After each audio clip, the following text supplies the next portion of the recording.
Hoje nós vamos meditar no Evangelho de Marcos, capítulo 9. Vamos ler do versículo 1 até o versículo 13, sobre a transfiguração de Jesus. Dizia-lhes também: em verdade vos digo que dos que aqui estão, alguns há que não provarão a morte sem que vejam chegado o reino de Deus com poder. E 6 dias depois, Jesus tomou consigo a Pedro, a Tiago e a João, os 3 mais chegados, e os levou sós, em particular, a um alto monte e transfigurou-se diante deles. E as suas vestes tornaram-se resplandecentes, extremamente brancas como a neve, tais como nenhum lavadeiro sobre a terra os poderia branquear. E apareceu-lhes Elias com Moisés e falavam com Jesus. Elias representando o ministério profético e Moisés representando a lei. E Pedro, tomando a palavra, disse a Jesus: Mestre, é bom que estejamos aqui e façamos 3 cabanas, uma para ti, outra para Moisés e outra para Elias, pois não sabia o que dizia, porque estavam assombrados. E desceu uma nuvem que os cobriu com a sua sombra, e saiu da nuvem uma voz que dizia: Este é o meu filho amado, a ele ouvi. Então a gente vê aqui o Deus Pai e o Deus Filho. E tendo olhado em redor, ninguém mais viram senão só Jesus com eles. E descendo eles do monte, ordenou-lhes que a ninguém contasse o que tinham visto, até que o Filho do Homem ressuscitasse dentre os mortos. E eles retiveram o caso entre si, perguntando uns aos outros que seria aquilo, ressuscitar dentre os mortos. E interrogaram-no, dizendo: Por que dizem os escribas que é necessário que Elias venha primeiro? E respondendo ele, disse-lhes: Em verdade, Elias virá primeiro, e todas as coisas restaurará. E como está escrito do Filho do Homem, que ele deva padecer muito e ser aviltado. Digo-vos, porém, que Elias já veio e fizeram-lhe tudo o que quiseram, como dele está escrito. Do versículo 14 até o 29, Jesus cura um menino possesso.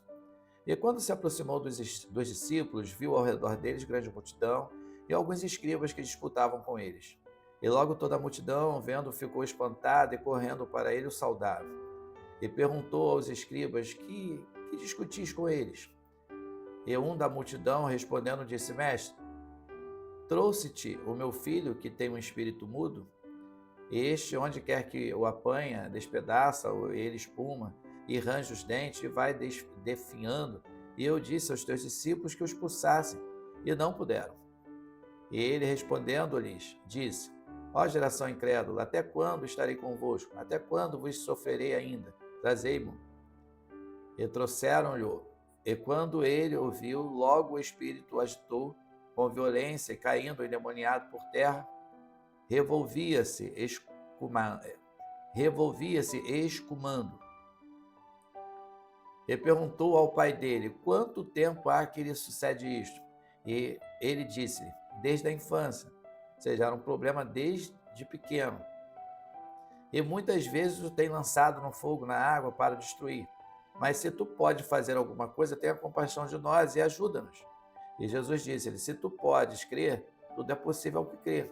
Basta ter fé para poder ter milagre. Sem fé é impossível agradar a Deus. E logo o pai do menino, clamando com lágrimas, disse: Eu creio, Senhor. Ajuda a minha incredulidade. E Jesus, vendo que a multidão concorria, repreendeu o espírito imundo, dizendo-lhe: Espírito mudo e surdo, eu te ordeno, sai dele e não entres mais nele. Então Jesus deu uma ordem para que o espírito maligno saísse daquele menino. E ele, clamando e agitando-o com violência, saiu. E ficou o menino como morto, de tal maneira que muitos diziam que estava morto. Mas Jesus, tomando-o pela mão, ergueu e ele se levantou. E quando entrou em casa, os seus discípulos lhe perguntaram à parte: Por que não pudemos nós expulsar? E disse-lhes: Esta casta não pode sair com coisa alguma, a não ser com oração e jejum. Então Jesus já estava dando uma aula aqui para os discípulos, que não puderam expulsar o demônio que estava na vida daquele jovem, simplesmente com uma oração, uma simples oração. A gente sabe que uma simples oração tem muito poder, mas que precisava de algo a mais, precisava de consagração completa, precisava de jejum, oração de uma separação específica para se consagrar, para fazer esse tipo de libertação. E Jesus também falou, por falta da incredulidade. Tem muita gente que não é liberta por falta de fé. Né? A pessoa precisa crer que Jesus tem todo o poder sobre os céus e sobre a terra.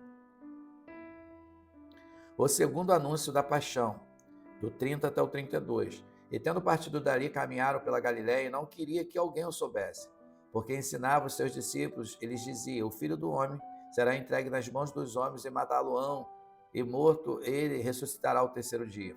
Mas eles não entendiam esta palavra e receavam interrogá-lo. Então Jesus falava que seria morto na sexta e ressuscitaria no domingo. Mas os próprios apóstolos não estavam entendendo, eles não estavam compreendendo sobre essa morte, né, sobre essa ressurreição. Do versículo 33 até o 37, quem é o maior no reino? E chegou a Cafarnaum, e entrando em casa perguntou-lhes, que estáveis vós discutindo pelo caminho? Mas eles calaram-se, porque pelo caminho tinham disputado entre si qual era o maior. E ele, assentando-se, chamou os 12 e disse-lhes, se alguém quiser ser o primeiro, será o derradeiro de todos e o servo de todos. E lançando mão de um menino, pô-lo no meio deles e tomando nos seus braços, disse-lhes, qualquer que receber um destes meninos em meu nome, a mim me recebe. Qualquer que a mim me receber, recebe. Não a mim, mas ao que me enviou. Então, todo aquele que recebe o Filho, recebe o Pai. Todo aquele que recebe o Pai, recebe o Filho. Todo aquele que faz a vontade de Deus, é de Deus. E quem não faz a vontade de Deus, não é de Deus. Porque a inclinação da carne é a morte, a inclinação do Espírito é vida. Ou você é luz ou você é trevas. Do 38 até o 41. Quem não é contra, está a favor. E João lhe respondeu, dizendo, mestre, vimos um que em teu nome expulsava demônios, o qual não nos segue, e nós lhe proibimos, porque não nos segue. Jesus, porém, disse, não lhe proibais, porque ninguém há que faça milagre em meu nome e possa logo falar mal de mim. Porque quem não é contra nós é por nós. Porquanto qualquer que vos der a beber um copo de água em meu nome, porque sois discípulos de Cristo, em verdade vos digo que não perderá o seu galardão. Jesus está dizendo o seguinte, aquele que não é contra nós é por nós. Então olha que tremendo isso. Jesus ele é maravilhoso.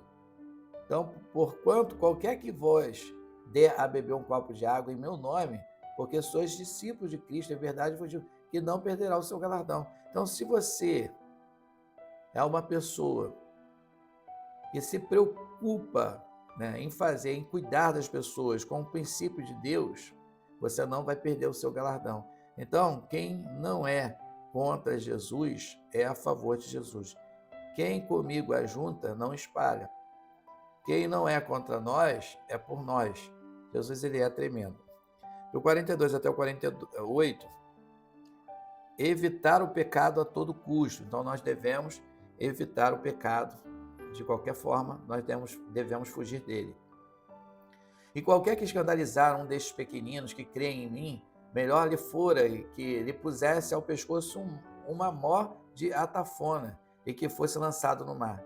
E se a tua mão te escandalizar, corta. Melhor é para ti entrares na vida aleijado do que tendo duas mãos. Ires para o inferno, para o fogo que nunca se apaga. Onde o seu bicho não morre e o fogo nunca se apaga. E se o teu pé te escandalizar, corta. Melhor é para ti entrares coxo na vida do que tendo dois pés seres lançado no inferno, no fogo que nunca se apaga. Onde o seu bicho não morre e o fogo nunca se apaga. E se o teu olho te escandalizar, lança-o fora. Melhor é para ti entrares no reino de Deus com um só olho do que tendes dois olhos seres lançado no fogo do inferno. Onde o seu bicho não morre e o fogo nunca se apaga. Jesus ele está nos ensinando que o pecado separa o homem de Deus, que o pecado afasta o homem da presença do Pai, do Filho e do Espírito Santo.